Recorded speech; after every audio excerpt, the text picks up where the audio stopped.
नमस्ते भैया जी। कैसे हैं आप सभी लोग? मुझे पूरा भरोसा है आप लोग बहुत बेहतर हो, स्वस्थ हो, जबरदस्त हो। मेरे पैर आ जाइए भाई सभी लोग, फिर क्लास को शुरू करें। मेरा नाम सुशांत शर्मा और मैं आपको इतिहास पढ़ाने जा रहा हूँ। कुछ लोग आप जानते होंगे। देखिए मेरे प्यारे साथियों, एक चीज़ आप बहुत अच्छे से समझ लो। एक यही चीज़ है, कहते हैं कि किसी ने कहा कि आजा कुछ तूफानी करते हैं, दूसरे ने कहा कि आजा पढ़ाई करते हैं। पढ़ाई आसान नहीं है। पढ़ाई किसी भी सूरत हाल में आसान होती नहीं है। आज हम अपने इतिहास की क्लास शुरू करेंगे और इतिहास तो वैसे भी थोड़ा सा एक कुख्यात किस्म का सब्जेक्ट माना गया है बच्चों के लिए। बच्चे ये भी कहते पाए गए हैं कि हिस्ट्री ज्योग्राफी तो बड़ी बेवफा होती है, रात को याद करो दिन में सफा हो जाती है, जबकि ऐसा है नहीं। ठीक है, क्योंकि याद करने से सफा होती है, अगर तुमने समझ लिया होता तो सफा नहीं होती। तो मेरी पूरी कोशिश यही है कि मैं इतिहास को आपको पूरी तरीके से समझा के चलूँ। आज की हमारी पहली क्लास इतिहास का परिचय, क्या है इतिहास, कैसे पढ़ा जाता है इतिहास। चलिए, किसी प्रकार की कोई दिक्कत आएगी, आई एम विद यू, मैं तुम्हारे साथ खड़ा हूं और मुझे आप तुरंत बता देना जी हमें ये दिक्कत आ रही है, परेशानी आ रही है, तो बिल्कुल टेंशन लेने की जरूरत नहीं है। ठीक है भैया, चलिए आओ मेरे प्यारे साथियों। हम आज इतिहास का सबसे पहले सामान्य परिचय पढ़ेंगे। इतिहास,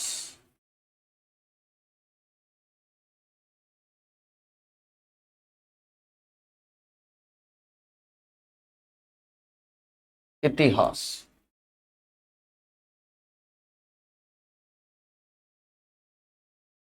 इतिहास जिसे इंग्लिश में हिस्ट्री कहा जाता है। क्या है इस शब्द का शाब्दिक अर्थ? बच्चों, इतिहास का अर्थ होता है, ये दो शब्दों से मिलकर बना है। नमस्ते जी। इति प्लस हास। इति का मतलब ऐसा ही और हास का मतलब हुआ था। इति प्लस हास, इसका अर्थ होता है इति प्लस हास।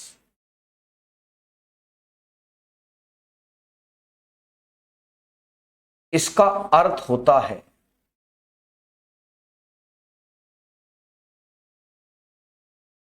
ऐसा ही हुआ था।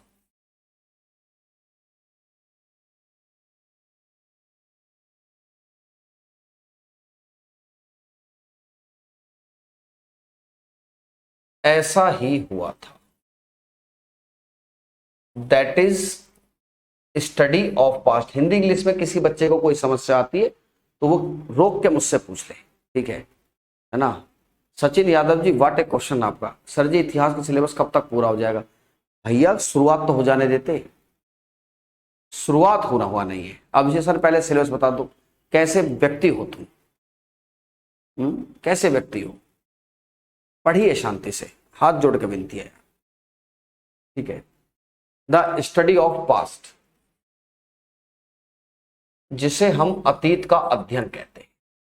लेकिन मेरे प्यारे साथियों, आपको यह पता होना चाहिए कि इतिहास अतीत की घटनाओं की कहानी है जो पीछे घटित हुई हैं।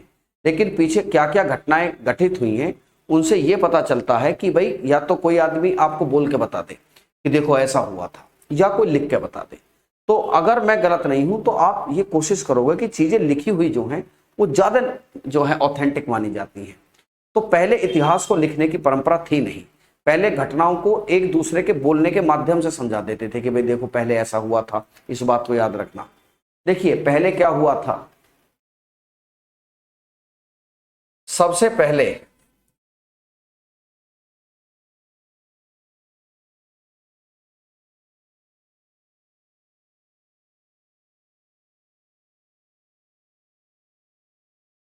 सबसे पहले घटनाओं को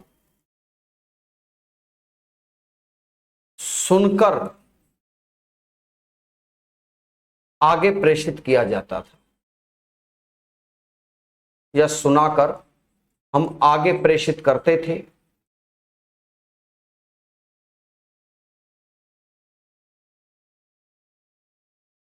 देखिए जो इंसिडेंट्स हैं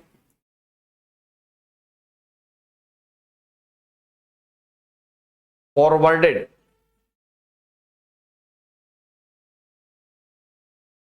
बाय स्पीकिंग और लिसनिंग। बाय स्पीकिंग और लिसनिंग, इसको श्रुति कहा जाता था। इसको ही क्या बोलते थे? इसको ही श्रुति कहा गया।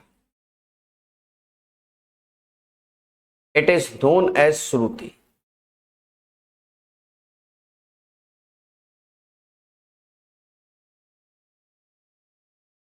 इट इज नोन एज श्रुति।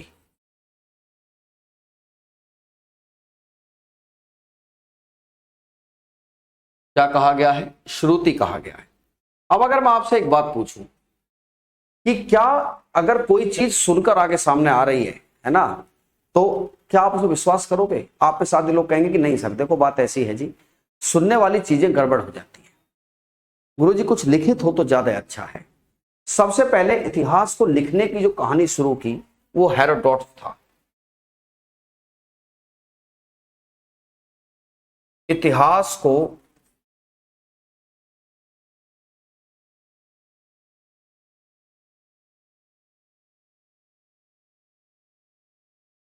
लिखने की परंपरा जिसने शुरू की,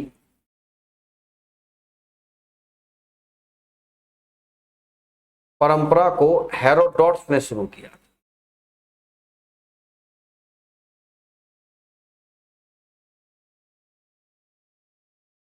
हेरोडोटस ने शुरू किया था। जो हेरोडोटस था उसी ने इस कहानी को शुरू किया। Herodotus start the culture, start the culture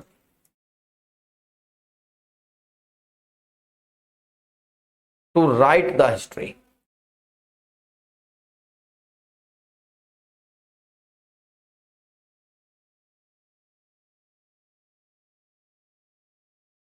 ठीक है, किसने शुरू किया था, है ना?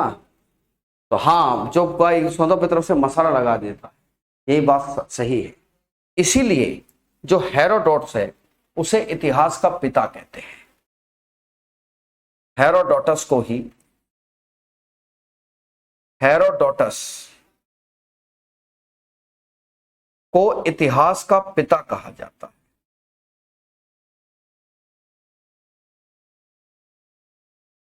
को ही इतिहास का क्या कहते हैं? पिता।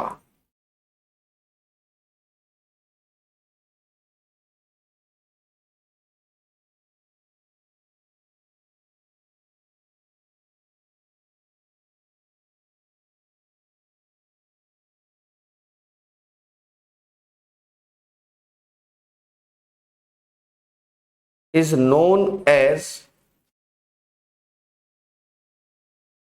The father of history.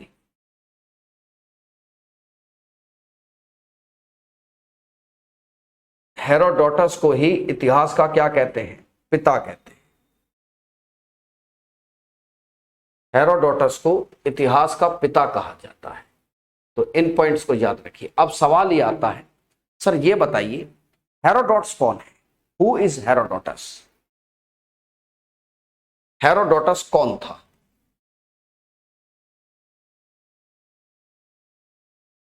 Herodotus कौन था?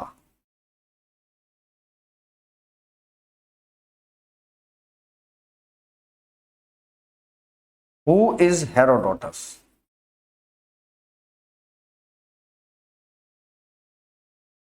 हेरोडोटस कौन है?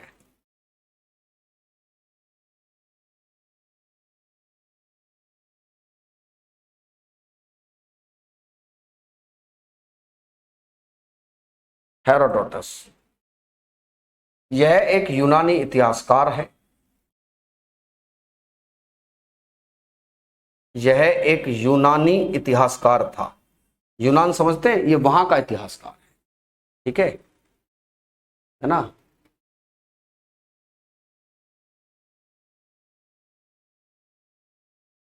यह एक यूनानी इतिहासकार था।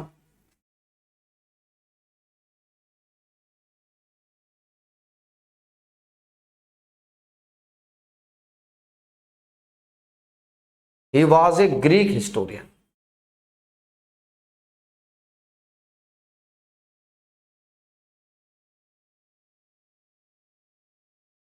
इसकी पुस्तक है हिस्टोरिका।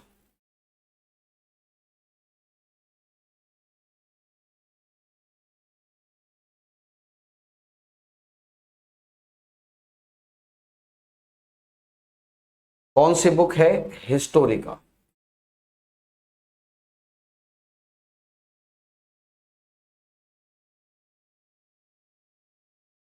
है ना, यह एक यूनानी इतिहासकार था, ये ग्रीक हिस्टोरियन है, और ग्रीक हिस्टोरियन है और इसकी पुस्तक का नाम हिस्टोरिका है। अब देखिए इतिहास के विभाजन की बात आती है। देखो एक चीज आप यहां जरूर समझते होंगे कि सर अगर आप इतिहास को लिखोगे तो आपको साक्ष्यों की तो जरूरत पड़ेगी। अब बिना एविडेंसेस के आप कैसे लिखोगे कोई बात? मैंने कहा यार बात तो ठीक है, एविडेंसेस तो चाहिए चाहिए, बिना एविडेंसेस कैसे लिख सकता है कोई? बोले हाँ सर, देखिए साक्ष्यों के आधार पर इतिहास का 3 भागों में विभाजन करते हैं, प्राग ऐतिहासिक काल, आद ऐतिहासिक काल और ऐतिहासिक काल। देखिए साक्ष्यों के आधार पर इतिहास का विभाजन देखिए।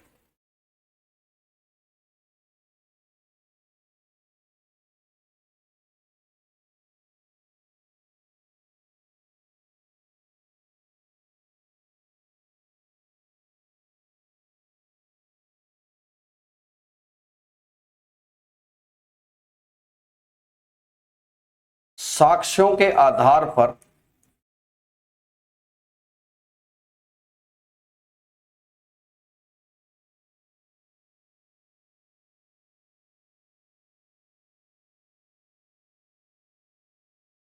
इतिहास का विभाजन।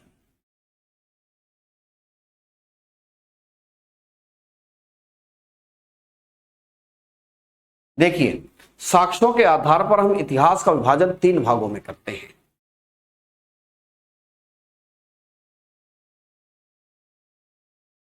इस आधार पर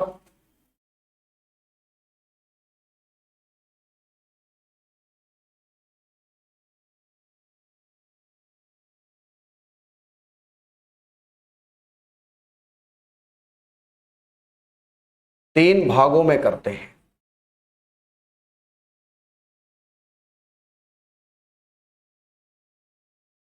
the divided into 3 parts.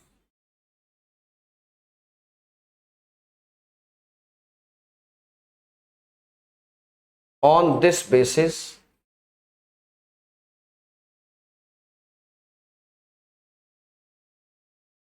history can be divided into 3 parts. Can be divided into 3 parts.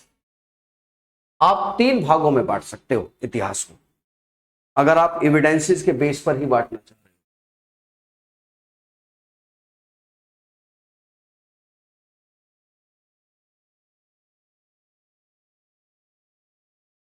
Into 3 parts.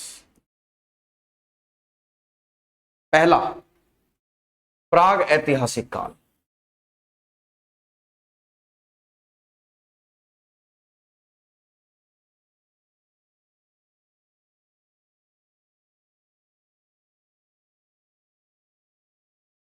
प्राग ऐतिहासिक काल दैट इज प्री हिस्टोरिक। कौन सा ड्यूरेशन है ये भैया? जिसे हम प्री हिस्टोरिक कहते हैं।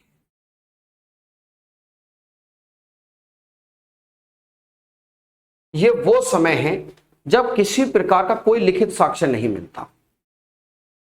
वह समय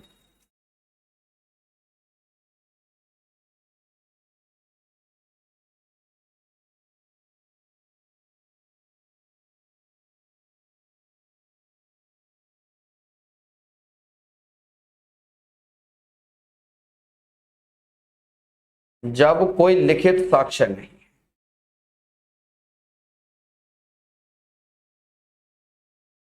there is no written evidence, जब किसी प्रकार का कोई लिखित साक्ष्य देखने को नहीं मिलता है। लिखित साक्ष्य एविडेंसेस नहीं है। अब फिर क्या मिलेगा? मान लो पत्थर मिल गया, कोई नदी मिल गई, है ना, कोई गुफा मिल गई, बस वहीं से सोच समझ के सब कुछ लिखना पड़ता। नहीं पता कि उस जमाने में एग्जैक्ट लोग क्या करते थे, लिखा हुआ होता तो पता चल जाता, अंदाजा लगाया जाता है।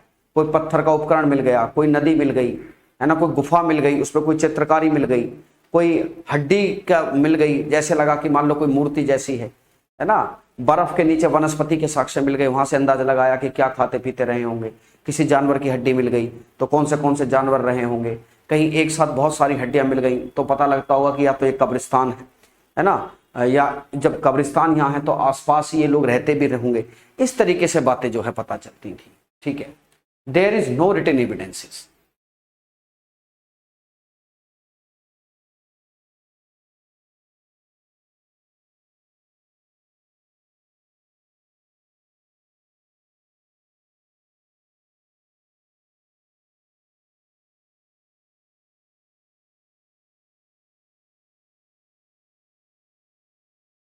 दूसरा, अच्छा इसका उदाहरण क्या है, जैसे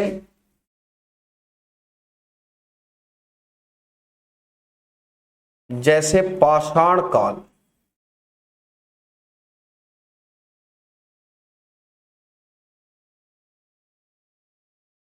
जैसे स्टोन एज, स्टोन एज। दूसरा है आद ऐतिहासिक काल,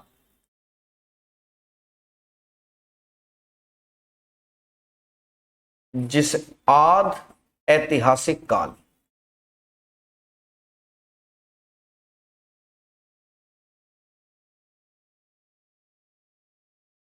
दैट इज प्रोटो हिस्टोरिक।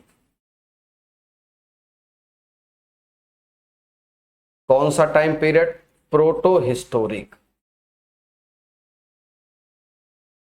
ये कौन सा समय है बताइए, जब लिखित साक्ष्य तो हैं लेकिन उनको पढ़ा नहीं जा सका अभी। जैसे सिंधु घाटी सभ्यता के लोग वो लिखते थे लेकिन आज तक नहीं पता चला वो क्या लिखते थे।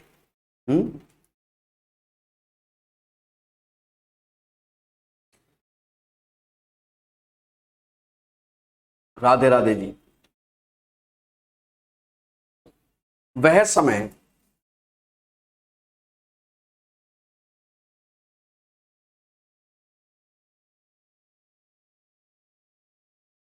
जब लिखित साक्ष्य हैं,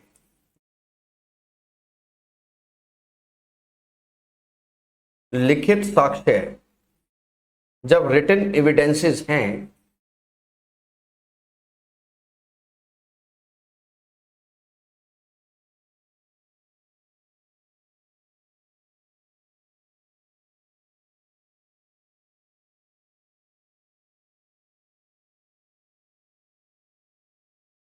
पर पढ़े नहीं जा सके।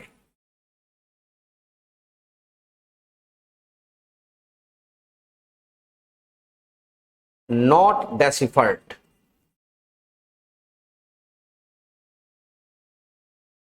बट नॉट डेसिफर्ड, ये उनको अभी तक पढ़ा नहीं जा सका है।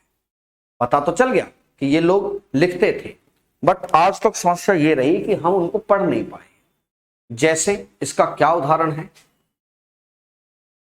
जैसे सिंधु घाटी की सभ्यता,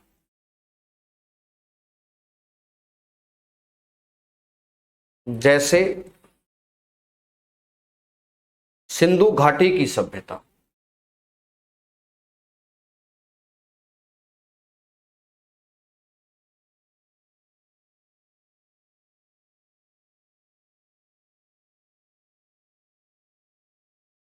जैसे इंडस वैली सिविलाइजेशन, जैसे इंडस वैली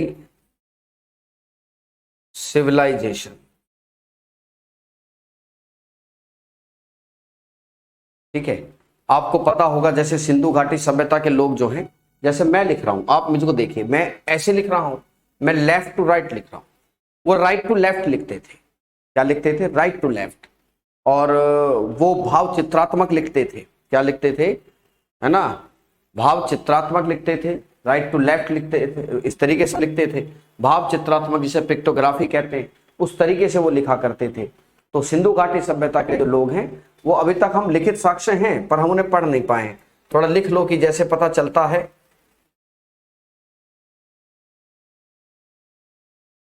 जैसे ये लोग क्या लिखते थे, ये भाव चित्रात्मक लिपि लिखते थे।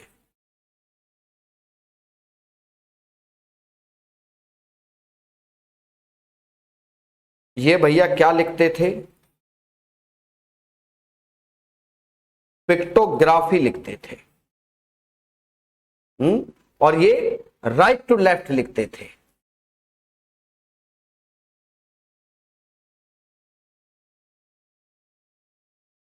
क्या लिखते थे, राइट टू लेफ्ट लिखा करते थे। जी प्लीज क्लैरिफाई एग्जाम डेट, लेखपाल एग्जाम। विजयराज जी, ये सूचना जैसे ही होती है यूट्यूब पर प्रेषित कर दी जाती है, हैं? इस बात से इतर आप ये बताइए, क्लास आपको समझ में आ रही है भैया जी? समझ में आ रही है कोई बात? मतलब ऐसा तो कुछ नहीं है कि जो समझ में ना आ रहा हो, आप रुक कर तुरंत पूछिएगा मुझे, ठीक है? आप इस चीज को तुरंत रोक के पूछना, अगर कोई भी हल्की सी समस्या होती है तो उसके लिए बिल्कुल हमें एकदम तैयार रहना। कोई मतलब ऐसा नहीं है कि जी आप कोई भी कंफ्यूजन को कैरी फॉरवर्ड नहीं करेंगे, ठीक है? आप किसी भी चीज को कैरी फॉरवर्ड नहीं करेंगे, अगर दिक्कत आ रही है तुरंत रोकोगे आप उसको कि जी नहीं, इस चीज को हमें समझा के चलो, ठीक है? चलिए साहब आगे देखिए, तीसरा काल क्या कहलाता है? तीसरा काल है ऐतिहासिक काल।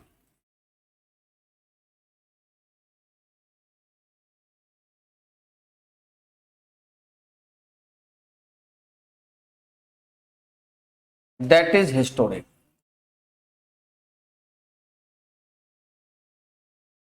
कौन सा ड्यूरेशन है? हिस्टोरिक। जब लिखित साक्ष्य हैं और वो हम पूरे पढ़ चुके हैं, जब हम पूरे पढ़ चुके हैं, सारे लिखित साक्ष्य हमें हैं, जब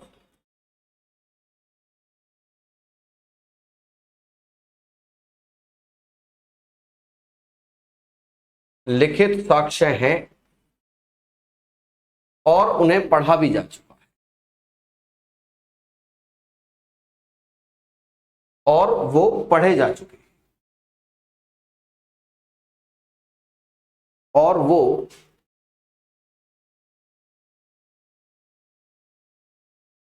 पढ़े जा चुके हैं।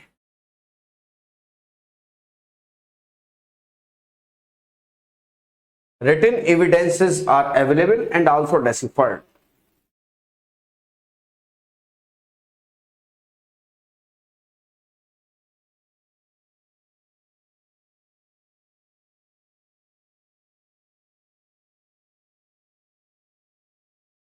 Are available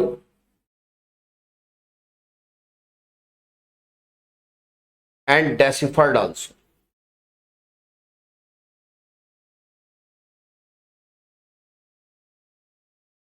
उनको पढ़ा जा चुका है। जैसे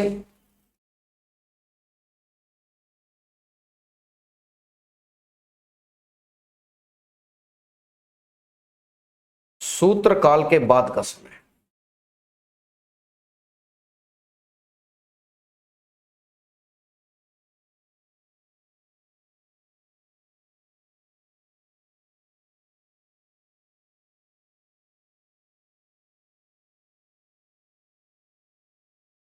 कौन सा समय? जो सूत्र काल के, जो पढ़ा जा सका है। यानी कि आप कह सकते हो कि वो सारा ड्यूरेशन जो छठी ईसा पूर्व के बाद लिखा गया, जो छठी ईसा पूर्व,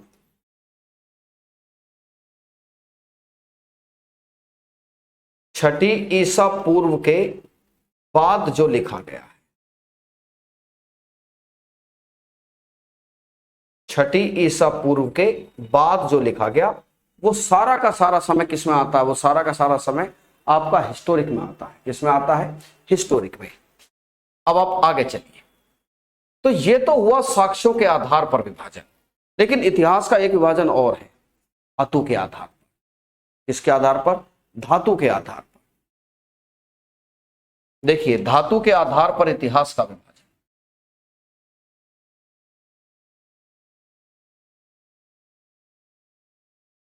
धातु के आधार पर इतिहास का विभाजन।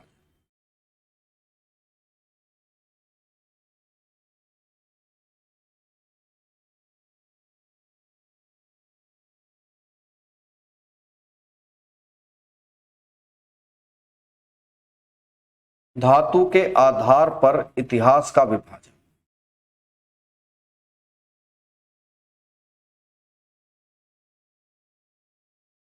धातु के आधार पर इतिहास का विभाजन। The classification of history on the basis of use of metal. धातु कैसे प्रयोग है? देखिए, वैसे तो पत्थर कोई धातु नहीं है ना, वैसे तो पत्थर कोई धातु नहीं है, लेकिन पत्थर के आधार, आप मान लेते हैं कि शुरुआत में कहानी पत्थर से हुई, ठीक है। चारों वैदिक सभ्यता जो है, वैदिक सभ्यता आद ऐतिहासिक काल में आएगी। किस में आएगी? आद ऐतिहासिक काल में, ठीक है। सबसे पहले पाषाण काल है। हालांकि याद रखें, मैं क्रम भी लगवा दे रहा हूं क्योंकि पत्थर कोई धातु तो है नहीं। क्या है जी? ये स्टोन एज।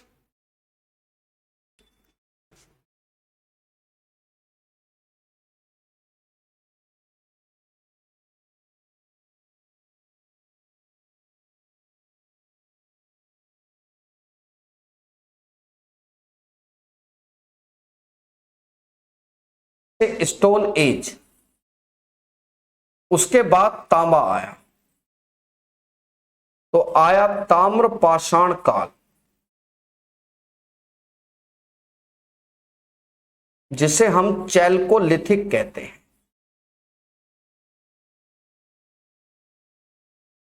देखिए, नोट करके लिखना, तांबा जो है मानव के द्वारा खोजी गई पहली धातु है ना, मानव के द्वारा खोजी गई पहली धातु। नोट, जो तांबा है मानव के द्वारा खोजी गई पहली धातु है।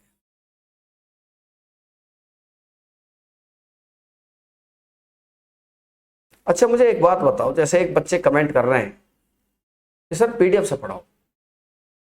पीडीएफ से कैसे पढ़ाई होती है? मुझे तुम बता, थोड़ा तुम समझाओ मुझे। पीडीएफ तो खुद पढ़ ली, इतना तो पढ़ना तुम जानते ही होगे ना कि तांबे का प्रयोग हुआ, ये बताऊं कि तांबे का प्रयोग हुआ। पीडीएफ से भी पढ़ाई मतलब है, पीडीएफ से तो पढ़ा जाता है। क्यों गौतम शर्मा? नहीं बेटा, ठीक है, अभी तो पहली क्लास है, बढ़ा देंगे इसमें। क्या है, होता क्या कभी ऐसा, है ना? बात को समझिए, पीडीएफ से कोई पढ़ाई नहीं होती बाबू, पीडीएफ पढ़ी जाती है। हम तो ऐसा लगता है कि अब इसी बात को समझाते समझाते पागल हो जाएंगे बच्चे। फिर सिंधु घाटी सभ्यता आई, उन्होंने कांसे का प्रयोग किया।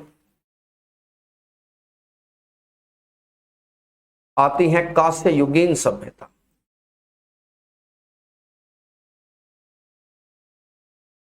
That is bronze civilisation.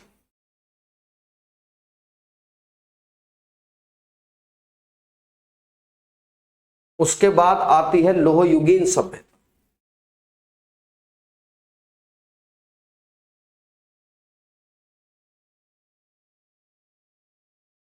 That is iron as.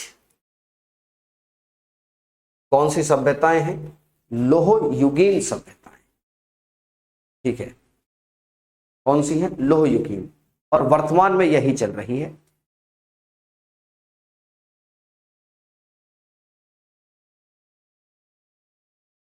वर्तमान समय में ये ही चल रही है, जिसे हम लोह युगीन सभ्यता कहते हैं। क्या कहते हैं? लोह युगीन सभ्यता। आज लोहे का युग चल रहा है। तो चार सभ्यताएं हैं। सबसे पहली थी पाषाण, फिर तांबा आ गया, फिर कांसा आ गया, कांसे के बाद लोहा आ गया। लोहा आज की मतलब औद्योगिक क्रांति का आधार भी है। तो यह है क्लासिफिकेशन। अब भारत के इतिहास का विभाजन देखिए, भारत के इतिहास का विभाजन। आइए दादा, भारत के इतिहास का विभाजन देखिए।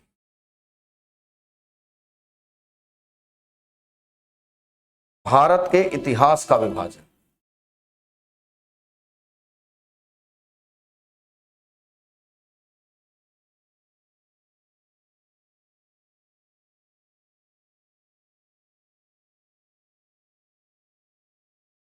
भारत के इतिहास का विभाजन। The classification of Indian history.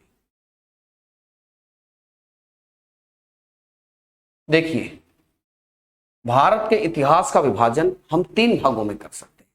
क्या कर सकते हैं? 3 भागों में है। हालांकि आजकल फेमस हो गया है चौथा भी भाग। चौथा भाग भी आजकल खूब फेमस है और खूब सवाल पूछे जाते हैं और हर आदमी को पता होना चाहिए। दूसरा भाग, तीसरा भाग, चौथा भाग। ठीक है। पहला है प्राचीन भारत का इतिहास।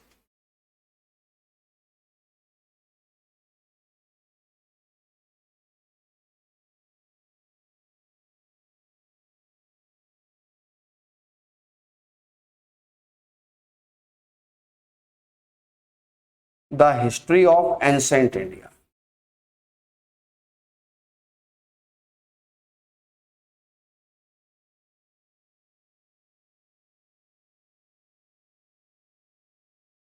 The history of ancient India. ये कहानी शुरू होती है पाषाण काल से, है ना। कहानी कहां से शुरू होती है? ये पाषाण काल से शुरू होती है बात।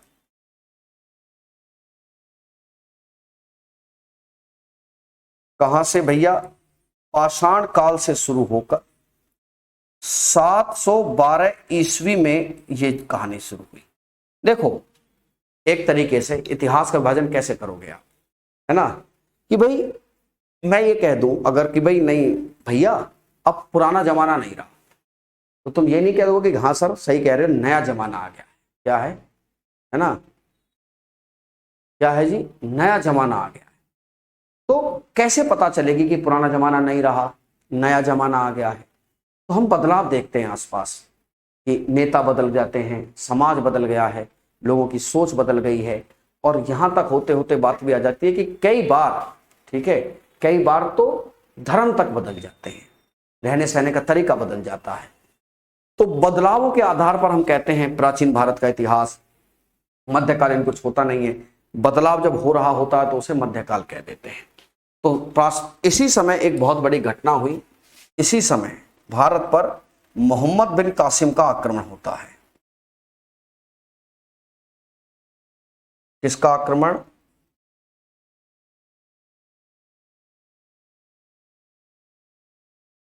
The invasion of Qasim.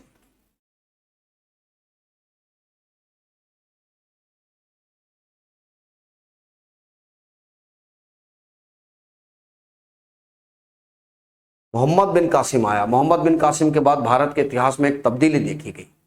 ठीक है, चलिए फिर मध्यकालीन भारत का इतिहास आता है।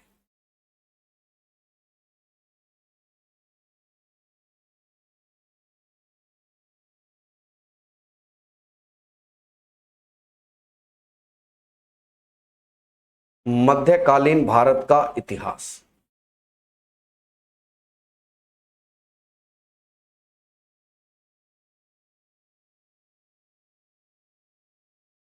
712 ईस्वी से 1707 एडी तक।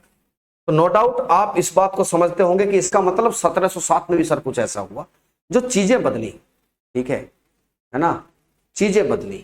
तो यस, इस समय औरंगजेब की मृत्यु हुई।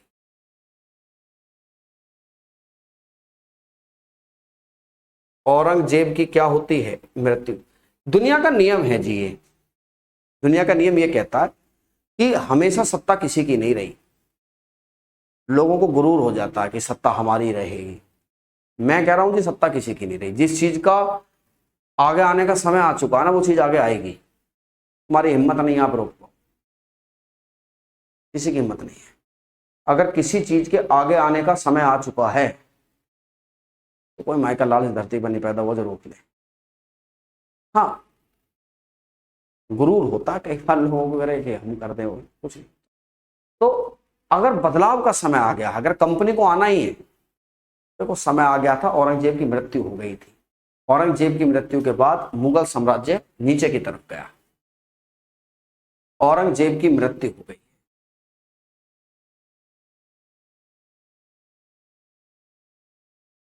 The death of Aurangzeb.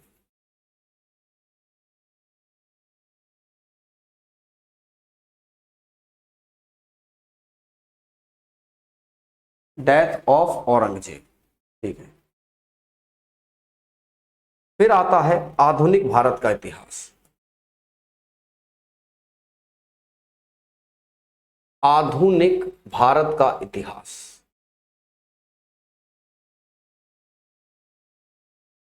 आधुनिक भारत का इतिहास, the history of modern India. The history of modern India. 1707 से ये कहानी शुरू हुई और कब तक गई? 1947 तक। लेकिन आप इस ड्यूरेशन को भी दो पार्टों में डिवाइड कर सकते हो। पहला 1707 से 1885 तक, जब कंपनी, बाद में महारानी, इनका बोलबाला रहा, लेकिन 1885 में कांग्रेस बन गई और भारत के नेशनल मूवमेंट की शुरुआत हुई। ठीक है, इसे दो भागों में हम डिवाइड कर सकते हैं।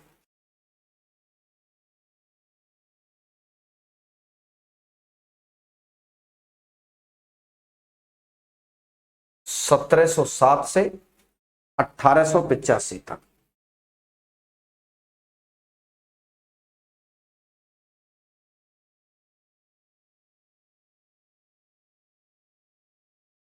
फिर 1885 से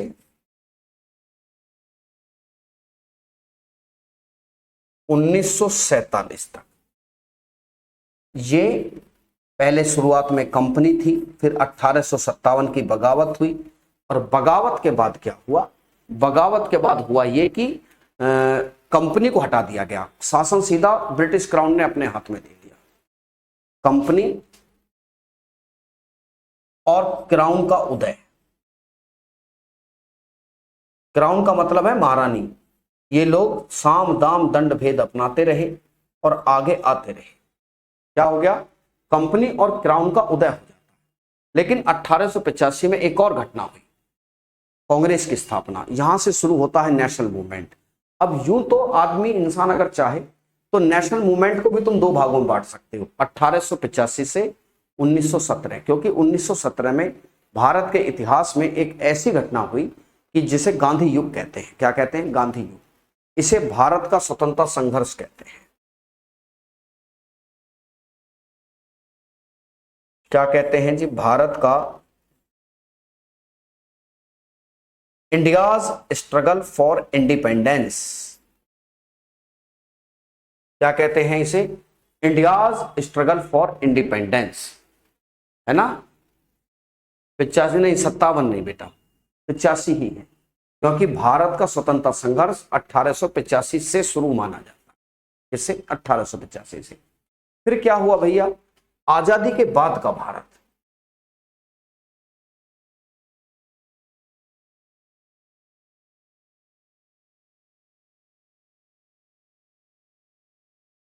आजादी के बाद का भारत,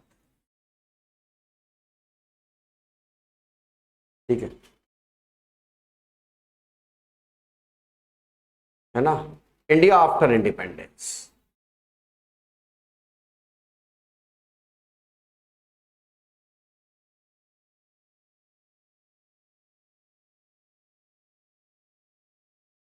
नाइनटीन 47 से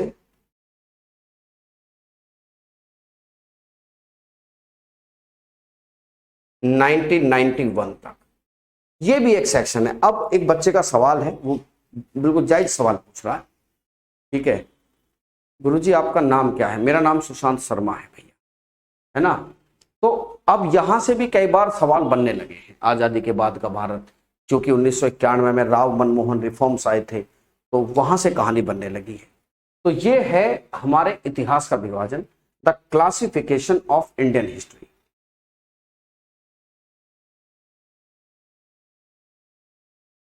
द क्लासिफिकेशन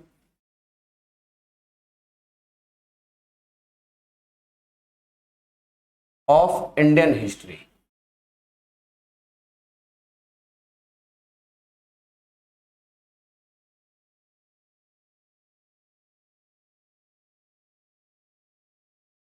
भारत के इतिहास का विभाजन है।